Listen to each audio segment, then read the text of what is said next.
कहानी नमक की। बहू, आज किसी भी सब्जी या दाल में नमक मत डालना। क्यों माँ जी? सभी के लिए हफ्ते में एक दिन भोजन में नमक छोड़ने का नियम बना रही हूँ। घर की नई नवेली बहू छोटी बहू को अपने कमरे में बुलाकर सास ने समझाया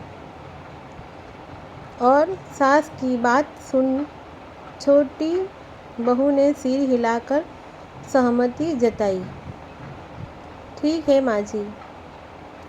छोटी बहू सास के कमरे से बाहर जाने को मुड़ी ही थी कि सास ने फिर से छोटी बहू को टोका। सुन बहू। जी माँ जी, यह बात तुम किसी को मत बताना। भोजन के वक्त मैं खुद सबको बता दूंगी। जी माँ जी। घर की छोटी बहू मुस्कुराते हुए अपनी सास के कमरे से बाहर चली गई। छोटी बहू के जाते ही उस घर की बड़ी बहू ने सास के कमरे में प्रवेश किया। माँ जी लाइए, आपके सर में तेल लगा दूँ। यह कहते हुए उसने अपने हाथ लाई ठंडे तेल की शीशी का ढक्कन खोल हथेली भर तेल उमेड़ लिया और सास ने भी मुस्कुराकर उसका स्वागत किया। माँ जी, आपने आज छोटी बहू को अपने कमरे में बुलाया, कोई ख़ास बात थी क्या? अपनी सास के माथे पर तेल की चंपी करती हुई बहू ने जानना चाहा। डांटने के लिए बुलाया था मैंने उसे। क्यों?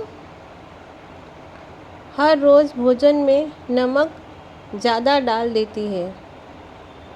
आपने अच्छा किया माँ जी।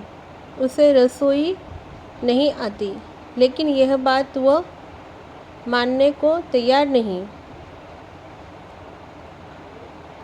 बड़ी बहू की बात सुनती सास चुप रही, कुछ बोली नहीं।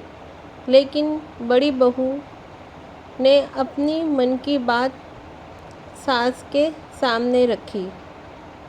माँ जी, आप कहें तो मैं फिर से रसोई संभाल लूँ और उससे साफ़ सफाई जैसे बाहर के काम जो आजकल मैं करती हूँ, आप उसे दे दीजिए। नहीं, अभी नहीं, आज भर देख लेती हूँ। सास ने मुस्कुराते हुए बड़ी बहू को आश्वासन दिया और सास की बात सुन बड़ी बहू ठंडे तेल की शीशी ले वापस सास के कमरे से बाहर चली गई। उधर भोजन का वक्त होते ही छोटी बहू ने सभी के लिए भोजन की थाली सजा दी। भोजन का पहला निवाला मुंह में डालते ही सास मुस्कुराई। आज भोजन बहुत स्वादिष्ट बना है। वही रसोई के दरवाजे के पर्दे की ओर में खड़ी छोटी बहू को आश्चर्य हुआ, क्योंकि उसकी सास के साथ साथ घर के सभी सदस्य भी बड़े मन से बिना कोई नमक की शिकायत किए स्वाद लेकर भोजन कर रहे थे।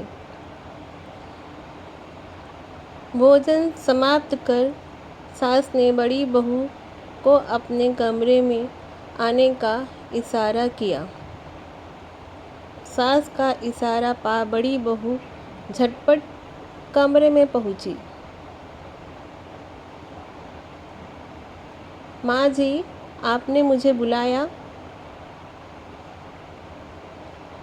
बहू, मुझे पता है कि तुम रसोई अच्छी तरह संभाल लेती हो और तुम्हारे भोजन में नमक डालने का सही अंदाज़ा भी है।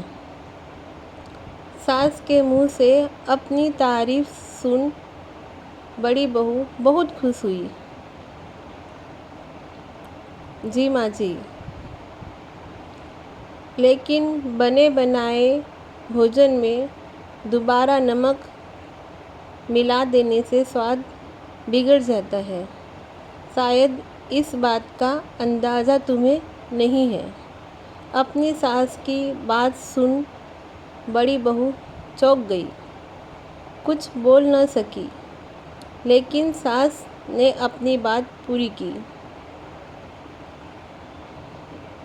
मैंने छोटी बहू को अपने कमरे में बुलाकर आज की रसोई में नमक डालने से मना किया था, लेकिन फिर भी भोजन में नमक की मात्रा बिल्कुल सही है।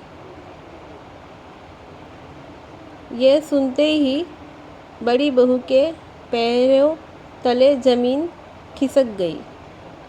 वह सास के पैर में गिर पड़ी। माँ जी, मुझे माफ़ कर दीजिए।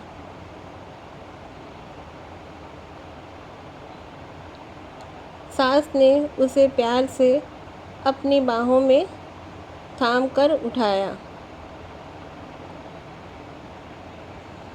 बहू, तुमने अपनी गलती मानी, यह बड़ी बात है। लेकिन फिर भी मैं आज से घर के कामों के बंटवारे में एक संशोधन कर रही हूँ।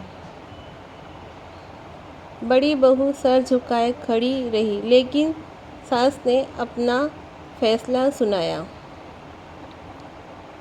आज से तुम घर की साफ सफाई के साथ साथ रसोई में जाकर भोजन बनाने में छोटी बहू की मदद भी किया करोगी,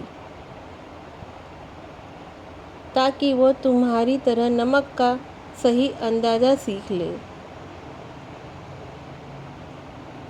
सास की बातों में स्वीकृति भाव से सर हिलाकर आत्मग्लानि से भरी अपनी सास के कमरे से बाहर निकल पड़ी। बड़ी बहू ने रसोई में जाकर अपनी देवरानी को गले लगाया। मुझे माफ़ कर दो छोटी। भीतर के कमरे में सास जेठानी के बीच हुई बातचीत से अनभिज्ञ छोटी बहू अपनी जेठानी का यह रूप देखकर हैरान, किंतु अपनी जेठानी का आत्मिक स्नेह पाकर भाव विभोर हो गई।